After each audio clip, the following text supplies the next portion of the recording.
नमस्कार, स्वागत है आप सभी का डीडी पॉडकास्ट में। मैं हूं आपके साथ मनीष बाजपेयी। दरअसल ये पॉडकास्ट एक ऐसी जगह से हो रहा है, एक ऐसे समय पर हो रहा है, एक ऐसा वक्त है जो हर सनातनी के लिए गर्व करने का विषय है। विश्व का सबसे बड़ा मानव समागम हो रहा है और इसके नाम न जाने कितने कीर्तिमान दर्ज हैं और न जाने कितने कीर्तिमान भविष्य में दर्ज होंगे।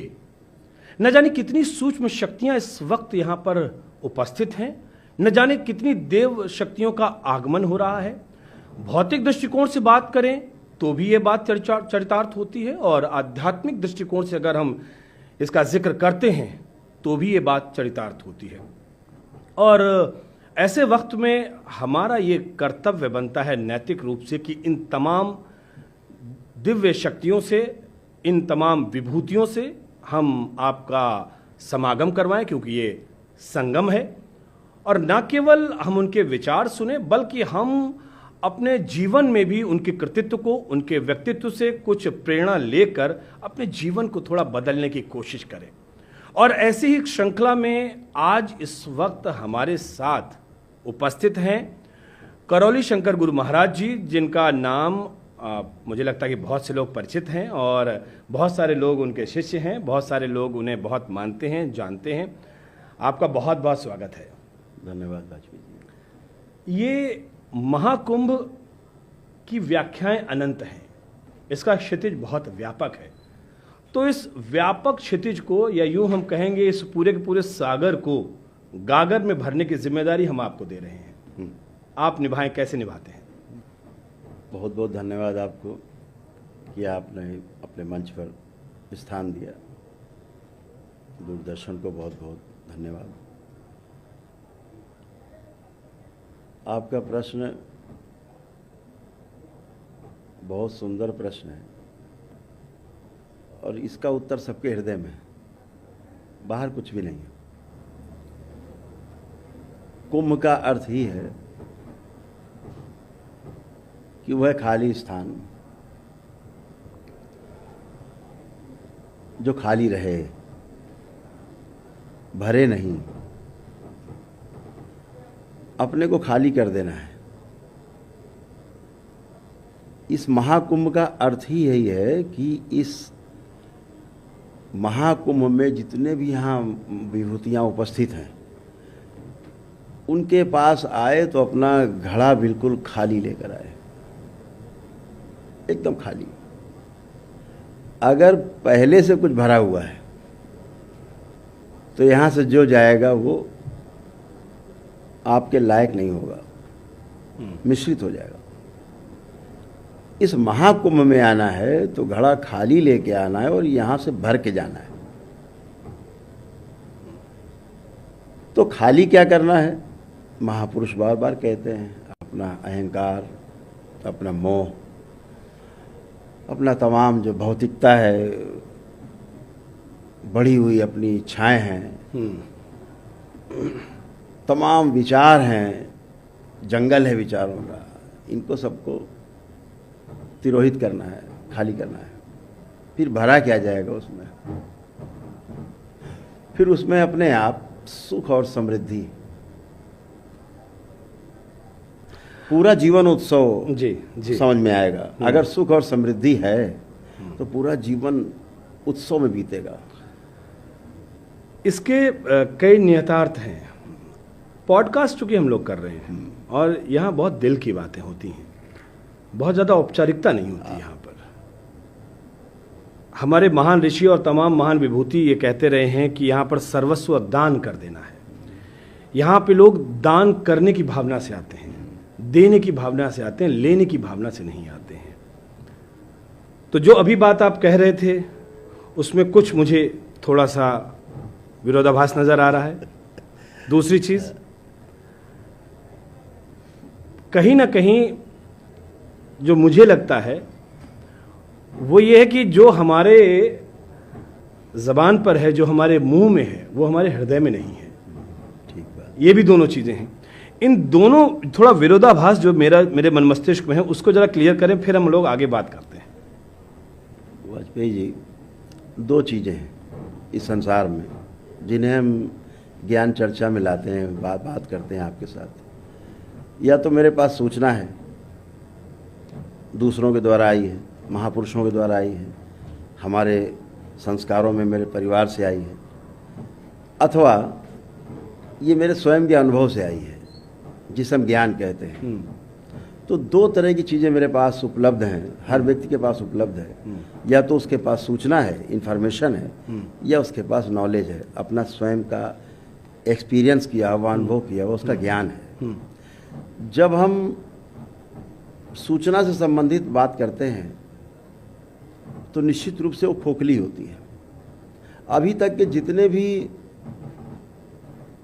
पीछे तमाम महापुरुषों की बातें होती हैं, ज़्यादातर बातें सूचना पर आधारित होती हैं। इस ग्रंथ का आधार है, उस ग्रंथ का आधार है। सबसे बड़ा ग्रंथ ये स्वयं शरीर है, हमारा मन है, हमारा जीवन है। अगर इसका अनुभव हो गया है, इसको हमने पढ़ लिया है ठीक से, तो सूचना इसलिए पहले से उपलब्ध है कि हम उसको टैली कर लें बाद में कि जो मैंने जाना है ये पुस्तक में है क्या। ठीक बात है। वो माइलस्टोन है। अगर हम पुस्तक से आते हैं तो भी रास्ता है। बहुत सीधी सीधी सी बात यह है कि महाकुंभ का महात्म्य सीधे सीधे मुझे बताएं 2-3 लाइनों में, मतलब जिसको कहते हैं crux of the whole festival. Mahakumbh का मैंने जैसे आपसे कहा, अनुभव का स्थान है ये अनुभव का महाकुंभ है। सूचना छोड़ करके आनी है। मैंने पहले ही कहा, आपका जो घड़ा भरा हुआ आपको दिख रहा है वो सूचना से भरा हुआ है, उसको उड़ेल देना है, खाली कर देना है और अनुभव के सागर में गोते लगाना है। ठीक है, इस महाकुंभ में करना क्या है? इस महाकुंभ में अपने को छोड़ देना है, अपनापन छोड़ देना है, जो हमने अपने को मान रखा उसे छोड़ देना है। लेकिन यहाँ तो चारों तरफ अपनाहीपन है। हम जब धर्म के बारे में चर्चा करते हैं तो धर्म को हम व्यवस्था ही कहते हैं। धर्म का अर्थ ही व्यवस्था है और व्यवस्था को समझ लेना पहले, फिर व्यवस्था को समझ करके व्यवस्था के अनुरूप जीना, इससे सुख निकलेगा। और ये जो सुख होगा ये निरंतर सुख हो सकता है, कंटिन्यू हैप्पीनेस हो सकती है। लेकिन अगर सूचना के आधार पर चलेंगे तो कभी सुख, कभी दुख, कभी दुख, कभी सुख चलेगा। एक चीज़ मुझे ये बताइए, आपने अभी अभी कहा जो कुछ है वो ये है, अभी आपका ये पूरा भाव भंगिमा थी, तो मैं ये मानता हूं कि मनीष बाजपेयी को अगर कोई सबसे अच्छी तरीके से जानता है तो वो स्वयं मनीष बाजपेयी जानता है। मनीष बाजपेयी की जो समस्या है उसका समाधान स्वयं मनीष बाजपेयी ही करेंगे। बिल्कुल यही है। और मनीष बाजपेयी कितने पुण्य आत्मा है, कितने पापात्मा है, ये भी मनीष बाजपेयी जानते हैं। तो जहां पर समस्या है समाधान तो वहीं पर निहित है। तो ऐसे में हम बाबा, डेरा, गुरु, साष्टांग दंडवत होना, कहां चक्कर में पड़े रहते हैं। व्यक्ति को स्वयं को भूल के दूसरे के दरवाजे पर मत्था टेक रहा है और वो स्वयं को भूला बैठा है। अभी आप ही ने कहा, तो वो जो स्वयं की अनुभूति है तो वो तो व्यक्ति को स्वयं करना होगा ना। आपने अपने प्रश्न में उत्तर दे दिया। हाँ, तो वही तो कह रहा हूं, जहां प्रश्न वहां समाधान। दरबार कहता है कि जहां समाधान है वहीं प्रश्न खड़ा होता है। समाधान पहले से उपलब्ध है क्योंकि व्यक्ति सुखी रहना ही चाहता है, ये समाधान है।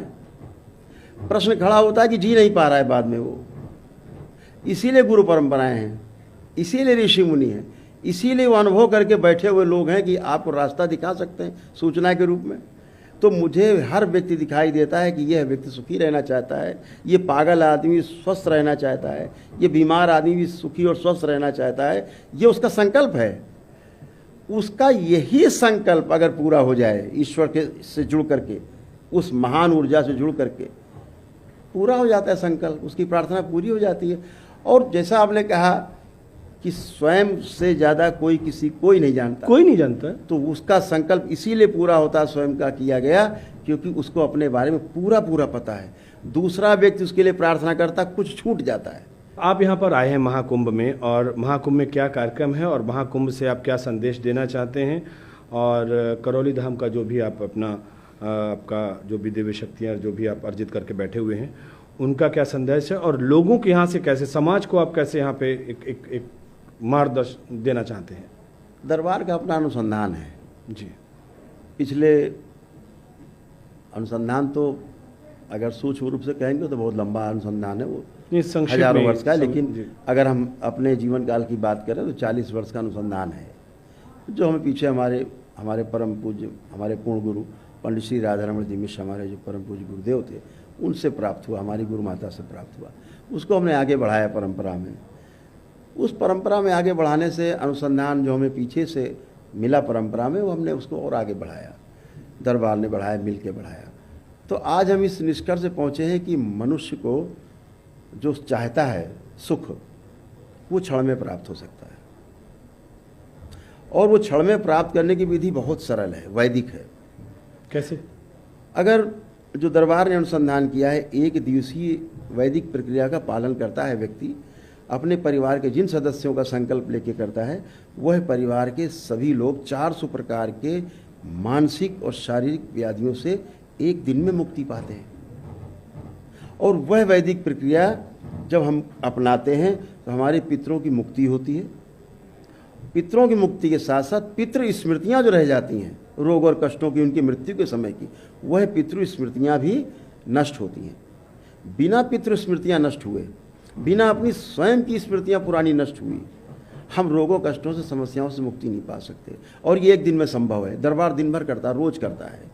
क्या यहाँ पर ऐसा कोई अनुसंधान या यहाँ पर ऐसा कोई कार्यक्रम या यहाँ पर ऐसा कोई विशेष आयोजन करने वाले जिससे यहाँ पर जो लोग आ रहे हैं वो सीधे आपसे मिल सके, हाँ। आपके दरबार में पहुँच सके, और उनको जो दिक्कतें और तकलीफ है उनसे आप कहीं ना कहीं उनको आप थोड़ा मुक्त कर सकें? 16 तारीख से यहाँ शुरू हो जाएगा।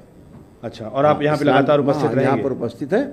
और ये आयोजन बहुत प्रेम से किया जाता है, स्वयं व्यक्ति करता है, अपनी आस्था, विश्वास और श्रद्धा के आधार पर करता है, और अपने ही द्वारा किए गए प्रार्थना और संकल्प से, अपने ही कष्टों और समस्याओं से एक दिन में मुक्ति पाता है। अब आप समझ के देखिए, आदमी को डिप्रेशन है, एंजाइटी डिसऑर्डर है, बाइपोलर डिसऑर्डर है, ओसीडी है, ऑब्सेसिव कंपल्सिव डिसऑर्डर है, ये रोग इस तरह, सिजोफ्रेनिक है, लोग अभी आपने जैसे नाम लिया भूत प्रेत, तो ये सब समस्याएं मानसिक हैं।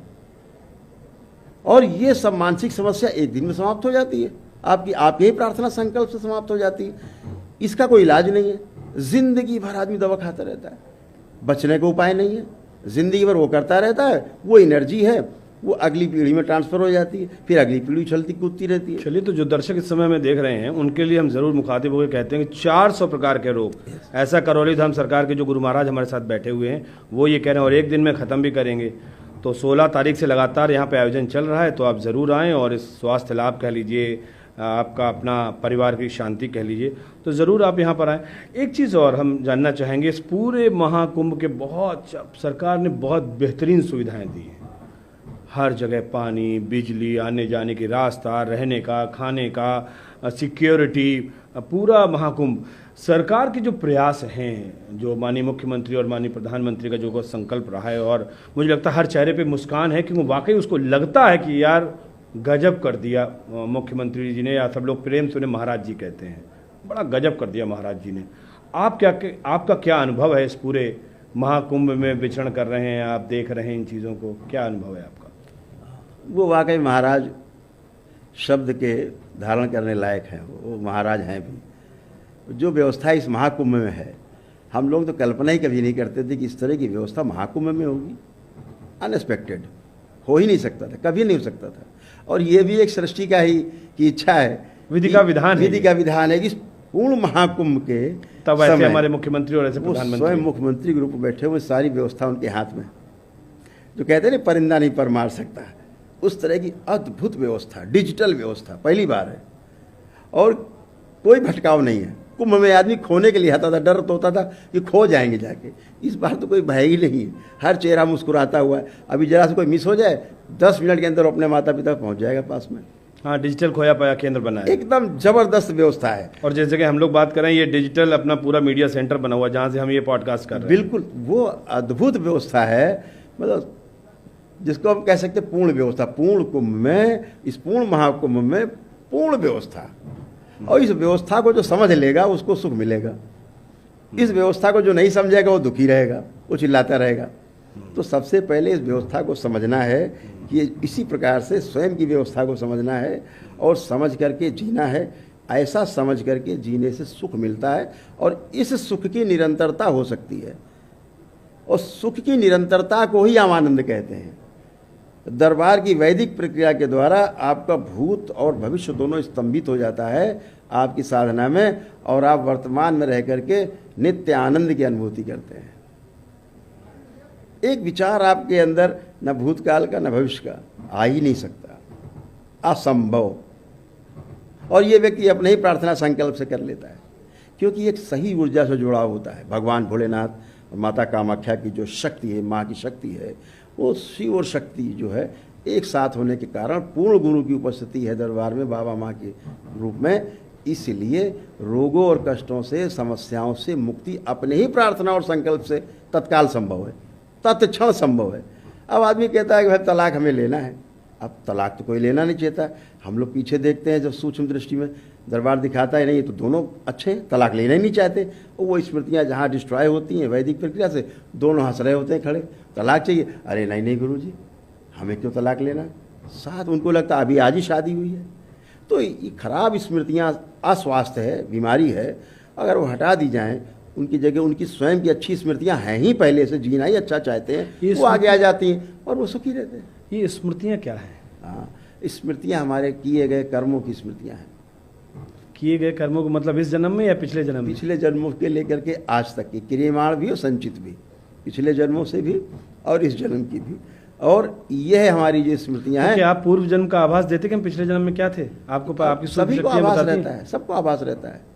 अब मुझे ये पता चलेगा कि मैं पूर्व जन्म में क्या था? बिल्कुल कर सकते हैं आभास। उसकी विधि क्या होगी? अब स्वयं को जानने के लिए वैदिक प्रक्रिया में उतरिए, गुरु की शरण में जाइए, पूर्ण गुरु की, आप समझ सकते हैं क्या है। ये तो बहुत सिंपल काम है स्वयं को समझना, क्योंकि स्वयं को समझना बहुत जितना सरल है उतना सरल कुछ भी नहीं। दूसरे को जानना बड़ा कठिन काम है। चलिए, वैसे हमारे जो तमाम दर्शक इस समय मुखातिब हैं और जो हमें देख रहे हैं, ये ज़रूर हम भी कहेंगे कि आस्था के आगे तर्क रहते नहीं हैं। अगर मानो तो मैं गंगा माँ हूँ और ना मानो तो मैं पानी। बहुत बुद्धिमान लोग तर्क करते हैं और तर्क करना भी चाहिए। तर्क से कहते हैं कि कहीं ना कहीं वो जब वो मथते हैं ना, मंदराचल जब मथा गया तो उसमें 14 अमृत निकले, और जब आप दूध को उसको मथते हैं तो उसमें मक्खन और घी निकलता है। तो मथना तो चाहिए, लेकिन तर्क होना चाहिए, कुतर्क नहीं होना चाहिए। तर्क समझने के लिए तर्क की आवश्यकता पड़ती है, बिना तर्क के आप समझ भी नहीं सकते। हाँ। तो तर्क समझने के लिए है। अगर हम समझना नहीं चाहते तो उसे कुतर्क कहते हैं। लेकिन महाराज जी, अनुभूति तो हम भी करना चाहते हैं। वो सब करना चाहते हैं, हर व्यक्ति करना चाहता है। मतलब मुझे अनुभूति, जब तक मैं अनुभूति नहीं करूँगा तब तक कहते हैं ना, व्यक्ति नतमस्तक नहीं होता। हाँ, वो तो होता है। आदमी को अपने प्रति नतमस्तक होना चाहिए, अपने से बहुत प्यार होना चाहिए, अपने प्रति बहुत अनुराग होना चाहिए, बहुत ज़्यादा होना चाहिए। जिस दिन आपको अपने से प्यार हो जाएगा उस दिन आप अपने नज़दीक पहुंच जाएंगे। वो तो है वो तो है, मैं ये महसूस करता हूँ, वो तो है। और मैं हमेशा इस बात को कहता हूँ, मतलब कहता ना कि जो आपने बात कही ना कि अगर व्यक्ति को स्वयं से इश्क नहीं है, मोहब्बत नहीं है, तो वो किसी से मोहब्बत नहीं कर सकता। टूल है। लोगों के लिए हम ज़रूरी ये सवाल कर रहे हैं कि वो महाकुंभ में आए। आपने कहा कि वो घड़ा जो है अपना, हाँ, खाली हो जाएं और तमाम चीज़ों को छोड़ें वो यहाँ पर, वो क्या करें, और यहाँ से आप लोगों को क्या संदेश देना चाहते हैं? चूँकि आप यहाँ पर लगातार मौजूद रहें, तो आपकी तरफ से अपना संदेश कोई हो तो अपने तमाम दर्शकों को अपने आप। इसमें बहुत हम लोग दरबार की ओर से संदेश देना चाहते हैं। ये सार्वभौमिक सिद्धांत है कि हम सुखी रहना चाहते हैं। इसका अर्थ है कि हर व्यक्ति सुखी रहना चाहता है। हम दूसरे के सुख में अड़चन न बने तो यह सबको सुख प्राप्त हो सकता है। दूसरा मेरे सुख में अड़चन न बने तो सुख मुझे प्राप्त हो सकता है। समस्या ये है कि हम अपने दुख से न दुखी होकर के दूसरे के सुख से दुखी हैं। तो हमें तो गुरु से शिक्षा मिली, वही सबको हम कहना चाहते हैं। ज़्यादा शास्त्र, वेद, पुराण, ज़्यादा सूचनाओं में जाने की आवश्यकता नहीं है। ये 2 लाइन की बात है कि 4 वेद 6 शास्त्र में बात लिखी है दोए, दुख दीने दुख होत है और सुख दीने सुख होए। इतनी बात को ग्रहण कर लेना है, सुखी रहना है और सुखी रहने देना है। और ये जो सिद्धांत है कि जियो और जीने दो, बिल्कुल गलत है। सिद्धांत दरबार का है जीने दो और जियो। पहले जीने देना है, उसमें अपना जीना बनता ही बनता है। तो वैसे तो बहुत सारी बातें कही जा सकती हैं, बुरा जो देखन मैं चला बुरा ना मिला कोई, और जो कर देखा अपना तो मुझसे बुरा ना कोई। या फिर हम ये भी कहते हैं कि सर्वे भवन्तु सुखिना सर्वे सन्तु निरापदा, वो निरामया। और वो सब चीज़ें इसलिए कहते हैं हम कि जैसा हम व्यवहार अपने लिए चाहते हैं वैसा व्यवहार हम दूसरों के लिए भी करें। लेकिन अफसोस की बात तो ये है कि हम बोलते बहुत हैं, करते कुछ नहीं है। प्रवचन बहुत अच्छा हम देते हैं, व्यक्तित्व अपना जो है उस तरीके से आचरण नहीं ढाल पाते हैं। सोचना इस महाकुंभ में ये है कि हम अपने आचरण को सुधारें, हम अपने आप को मनसः वाचः कर्मणा तीनों तरीके से पवित्र करें और इस महाकुंभ की पुण्य भूमि में आकर अपने समस्त जो मनसः वाचा कर्मणा जिसकी हम बात कर रहे हैं, उनमें जो कहते हैं ना कि जो भी पाप कर्म हैं, जो बुरे थॉट्स हैं, उनको यहाँ पे तिरोहित कर दें और एक अच्छे जीवन की शुरुआत करें। महाराज जी, बहुत बहुत धन्यवाद आपका। और निश्चित तौर पर आप जैसी महान विभूतियों के साथ बैठना और उनके साथ ये वार्तालाप में शामिल होना गौरव का क्षण भी होता है और आनंद की अनुभूति भी होती है। बहुत बहुत शुक्रिया आपका, आप हमारे पास यहाँ तक आए। बहुत बहुत धन्यवाद आपने आमंत्रित किया, बहुत धन्यवाद। तो चलिए, फिलहाल हम तो यही कहेंगे, इतनी अच्छी व्यवस्थाएं हैं सरकार की तरफ से, इतने सारे प्रयास हैं, हरित कुंभ है, डिजिटल कुंभ है, दिव्य कुंभ है, भव्य कुंभ है, स्वच्छ कुंभ है, सुरक्षित कुंभ है और सुव्यवस्थित कुंभ है। तो कुंभ के इतने सारे प्रतिमान गढ़े गए हैं। आइए तो सही इस कुंभ में, इस महाकुंभ में जब आप आएंगे तो वाकई आपको अपने सनातनी होने पर न केवल गर्व की अनुभूति होगी, बल्कि आप खुद अपने आप को गौरवान्वित महसूस करेंगे कि आप इस महाकुंभ के साक्षी बन रहे हैं और आप आने वाले पीढ़ियों को भी बताएंगे कि हम महाकुंभ 2025 में गए थे। तो फिलहाल आप सभी दर्शकों का बहुत बहुत शुक्रिया।